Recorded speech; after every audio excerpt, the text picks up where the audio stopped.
دیارە ئەمڕۆ جەنابی مامۆستا عەلی باپیر لە درێژەی سەردانەکانی بۆ بەسەرکردنەوەی دەڤەرەکان و بەسەرکردنەوەی بارەگاکانی کۆمەڵی ئیسلامی مەڵبەندەکانی کۆمەڵی ئیسلامی ئیمڕۆ سەردانی سۆرانی کرد و لە ئەجندای سەردانەکەیدا سەردانی بارەگای مەڵبەندی یەکگرتووی ئیسلامیمان کرد لە سۆران و ئەلحەمدولیلا و برا بەڕێزانە زۆر بە گەرمی پێشوازیان کردین. ئامانج زیاتر ئەو هەماهەنگی و ئەو تێکەڵاوی کە بووە زیاتر بکرێ و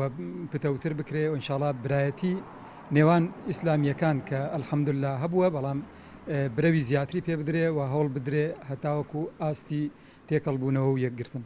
خۆشحاڵ بووین بەوەی کە بەڕێز مامۆستا عەلی باپیر ئەمیری کۆمەڵی ئیسلامی سەردانی بارەگای مەڵبەندی 12 یەکگرتووی ئیسلامی کوردستانی کرد لە سۆران. دیارە ئەو سەردانانەی هەم بەڕێز ئەمینداری گشتی یەکگرت و هەم بەڕێز مامۆستا عەلی باپیر ئەمیری کۆمەڵی ئیسلامی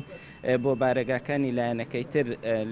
لە هەمان کاتدا کارێکی و نەریتێکی جوانە کە ساڵانی پێشتریش ئەو حاڵەتیان هەبووە و لە ئێستاشدا خزمەتێکی زۆر باش بە پرۆژەی یەخستنی نێوماڵی ئیسلامیەکان دەکە. هیوادارین لە هەموو شوێنەکانی تر هەم مامۆستای ئەمیندار و هەم مامۆستا عەلی باپیر ئەو نەریتە بەردەوام پێ بدەن و خزمەتێکی باش دەکات.